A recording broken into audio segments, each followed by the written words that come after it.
Hello दोस्तों, आज के इस वीडियो में हम देखेंगे कि औसत कैसे निकाला जाता है, यानी माध्य कैसे निकाला जाता है।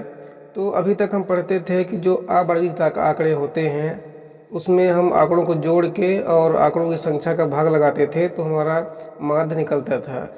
लेकिन जो वर्गीकृत आंकड़े हैं, बड़े बड़े आंकड़े होते हैं, तो उनको कैसे निकाला जाता है, तो इसके लिए हमारे 10वीं क्लास में ये प्रत्यक्ष विधि है और एक कल्पित माध्य विधि है। आज हम दोनों विधियों की बात करेंगे।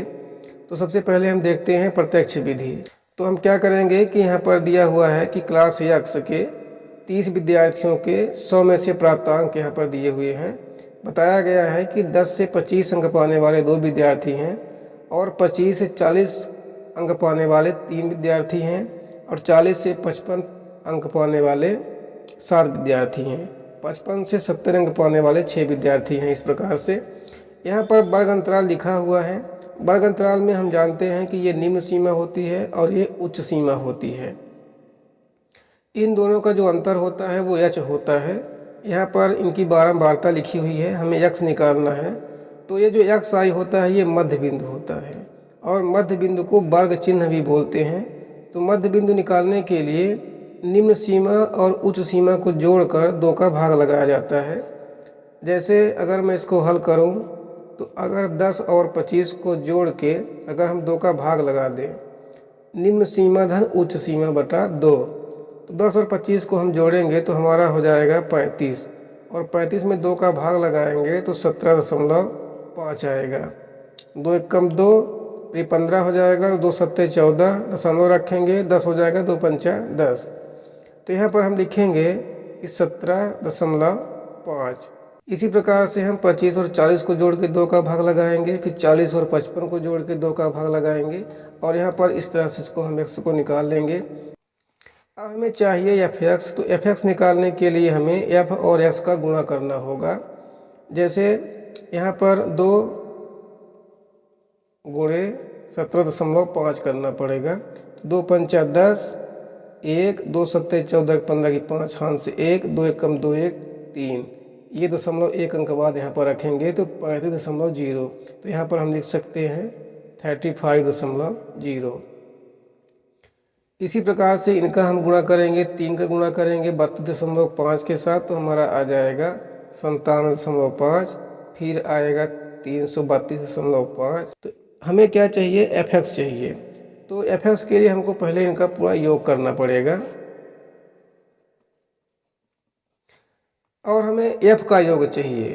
तो जब इसको हम जोड़ेंगे यानी समेसन f चाहिए। ये 30 विद्यार्थियों की बात की गई थी, तो ये ऑलरेडी 30 है। इसको हम जोड़ेंगे तो ये 5 दून 10 की 0, हाथ से 1 आएगा, दशमलव रखेंगे और फिर सबको हम जोड़ेंगे तो ये हो जाएगा 1860। यानी ये हमारा है समेसन f(i)(xi). ये आई बारंबारता को बताती है। समेसन इस तरह से होता है, इस तरह से समेसन यानी सभी बारंबारताओं का योग होता है, यानी जोड़ है समेसन f(i)(xi) बटा समेसन f(i). तो हम मान रखेंगे 1860 बटा 30, 0.0 रख सकते हैं इसको। तो हमारा जो आंसर आएगा वो 62। दशमलव का हम जो सवाल होता है वो लगभग में होता है, तो लगभग 62 सन्निकट मान जो होता है, यानी 62 के आसपास हमारा ये माध्य होगा इस सवाल का। हमने बताया कि जो पेपर में इस तरह के सवाल आते हैं औसत निकालने के लिए प्रत्यक्ष विधि से या फिर कल्पित माध्य विधि से, तो वो दशमलव में नहीं रहते हैं। हमने ये उदाहरण इसलिए लिया है ताकि अगर आ भी जाते हैं तो समझने में कठिनाई ना रहे। इनको जोड़ने में टाइम लगता है, इसीलिए पेपर में जो आता है वो आसान सवाल रहता है। अब हम बात करते हैं कल्पित माध्य विधि, जो सबसे ज़्यादा पेपर में आती है। हमने वही उदाहरण लिया है ताकि समझने में आसानी रहे। यहाँ पर भी वर्ग अंतराल दिया हुआ है और ये वर्ग अंतराल जो है ये कक्षा यक्ष के विद्यार्थी 100 में से कितने अंक पाए हुए हैं वही यहाँ पर बताया गया है कि 10 से 25 के बीच में 2 विद्यार्थी अंक मिले हैं, 25 से 40 के बीच में 3 विद्यार्थियों को अंक मिले हैं। इस तरह से यहाँ पर वर्ग अंतराल लिखा हुआ है, ये विद्यार्थियों की संख्या है। अब हमें x चाहिए, तो हमने बताया कि x जो होता है वो 10-25 को जोड़कर यहाँ रखा जाता है और 2 का भाग लगाया जाता है। जैसे अगर हम 10 को और 25 को जोड़ेंगे और फिर 2 का भाग लगाएंगे तो 35/2 होगा।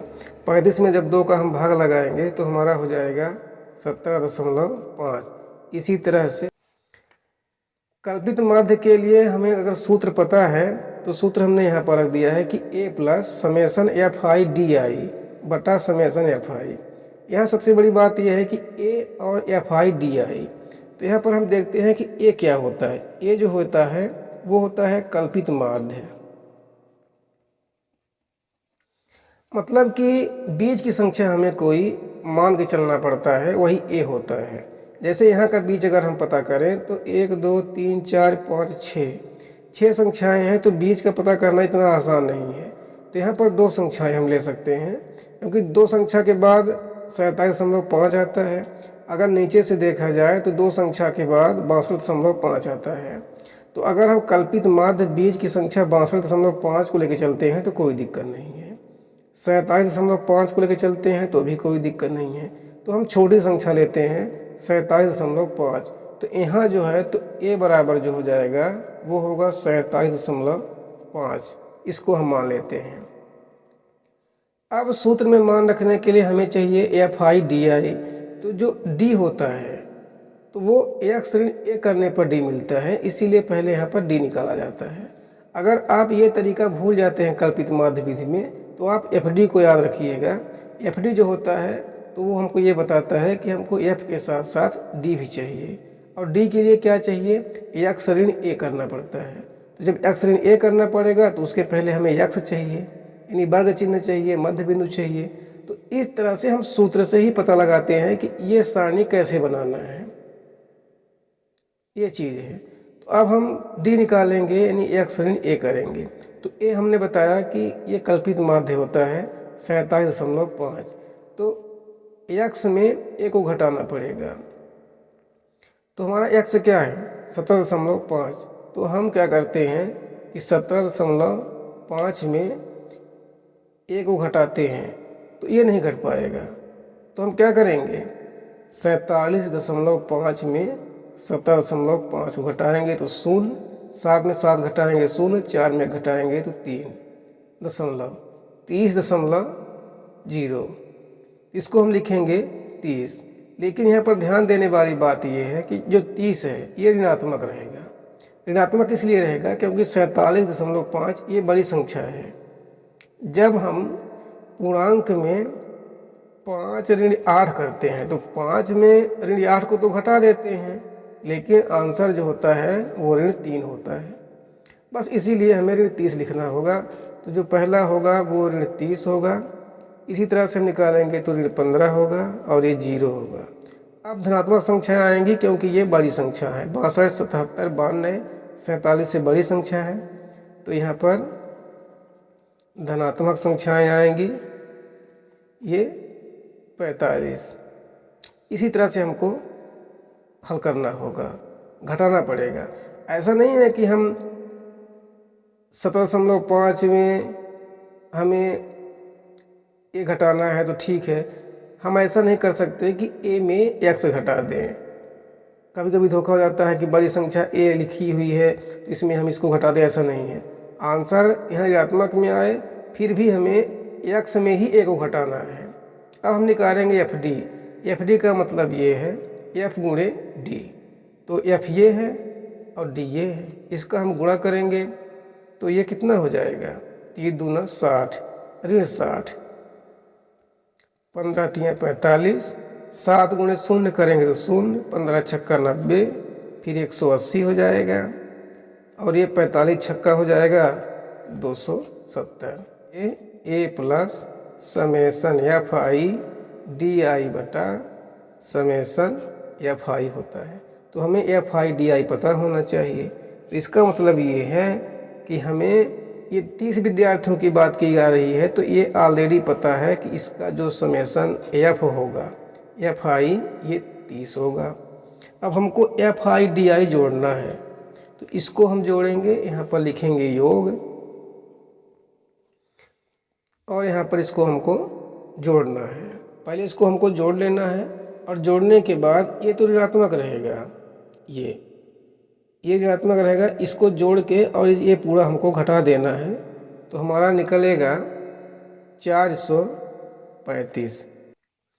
तो A बराबर है 47.5 धन 435/30। तो हम इसको थोड़ा सा छोटा कर सकते हैं।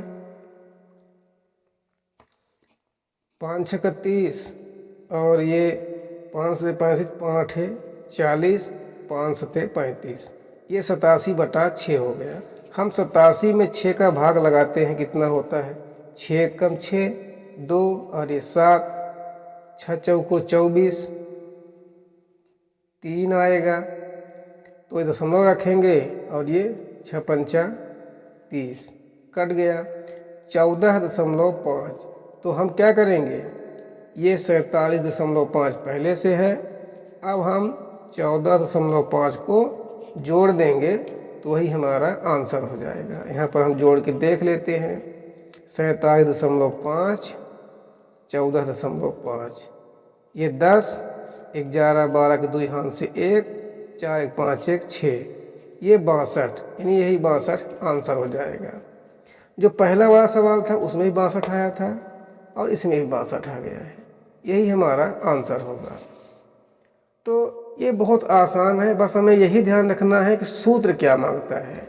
अगर FIDI मांगता है तो हमें D निकालना पड़ेगा, और D मांगता है X तो हमें X की बारंबारता बनाना चाहिए। सारणी हम बना लेंगे। कल्पित माध्य बीज का संख्या होती है, कल्पित माध्य बीज की संख्या होती है, बस हमें निकाल लेना है। आज की वीडियो में बस इतना ही।